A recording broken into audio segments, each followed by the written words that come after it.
കള്ളുകുടിച്ചതിൻ്റെ പേരിൽ 3-4 തവണ ശിക്ഷ വാങ്ങി ആ സദസ്സിൽ നിന്ന് തിരിച്ചു പോകുമ്പോൾ ഏതോ ഒരാൾ ഉറക്കെ പറഞ്ഞു, ലഅനഹുല്ലാഹ് മാ അക്സറ മാ യുഅ്താ ബിഹി, ഈ മനുഷ്യന് ശാപമുണ്ടാവട്ടെ, എത്ര തവണയാണ് കള്ളുകുടിക്ക് ശിക്ഷയും വാങ്ങി പോകുന്നത് ഹബീബിൻ്റെ മുമ്പിൽ നിന്ന് എന്ന് കള്ളുകുടിയനായൊരു മനുഷ്യനെക്കുറിച്ച്, അതും 1, 2, 3 തവണ ഹബീബിൻ്റെ മുമ്പിൽ ശിക്ഷ വാങ്ങിച്ചു പോവുകയാണ്.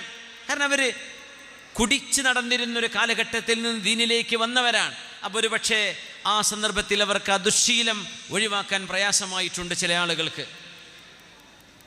ഹബീബായ നബിയുടെ സദസ്സിൽ നിന്നാണ് സ്വഹാബി പറയുന്നത്, ലഅനഹുല്ലാഹ്, അല്ലാഹു ശപിക്കട്ടെ എന്ന് ഹബീബിൻ്റെ മുമ്പിൽ നിന്ന് ഇറങ്ങിപ്പോകുന്ന മനുഷ്യൻ, ശിക്ഷ വാങ്ങി കള്ളുകുടിക്ക് ശിക്ഷ വാങ്ങിപ്പോകുന്ന ഒരു മനുഷ്യനെക്കുറിച്ച് പറഞ്ഞപ്പോൾ, ലാ തുഈനൂ അലൈഹി ശൈത്താൻ, പിശാചിന് നിങ്ങൾ സഹായം ചെയ്യരുത്.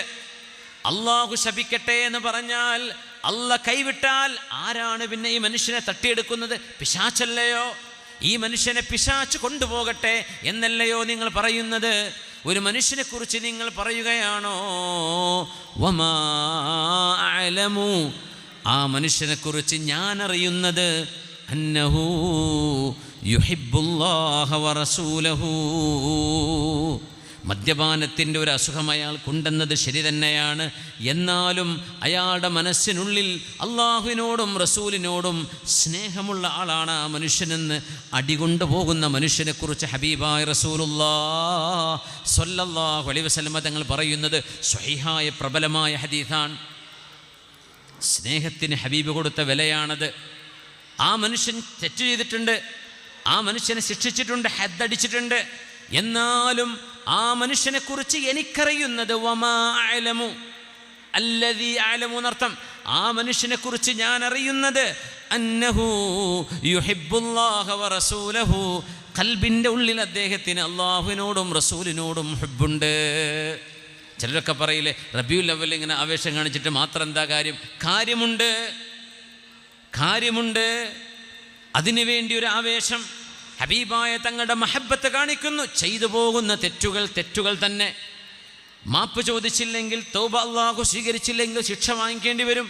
അള്ളാഹു മഗ്ഫിറത്ത് നൽകട്ടെ. പക്ഷേ ഒരു മനുഷ്യൻ ഹബീബിന് വേണ്ടി കാണിക്കുന്ന സ്നേഹത്തിന് വിലയുണ്ട്. അതല്ല ഈ ഹദീസ് പഠിപ്പിക്കുന്നത്. ആ ഹദീസ് പഠിപ്പിക്കുന്ന ആശയം, ഖൽബിൽ കിടക്കുന്ന മഹബ്ബത്തിന് അള്ളാഹു വില കൊടുത്തിട്ടുണ്ട്. വമാ അഅലമു അന്നഹു യുഹിബ്ബുല്ലാഹ വറസൂലഹു, അള്ളാഹുവിനെയും അവൻ്റെ റസൂലിനെയും സ്നേഹിക്കുന്ന ആളാണ് ഇയാളെന്ന് റസൂലുള്ളാഹി സ്വല്ലല്ലാഹു അലൈഹി വസല്ലം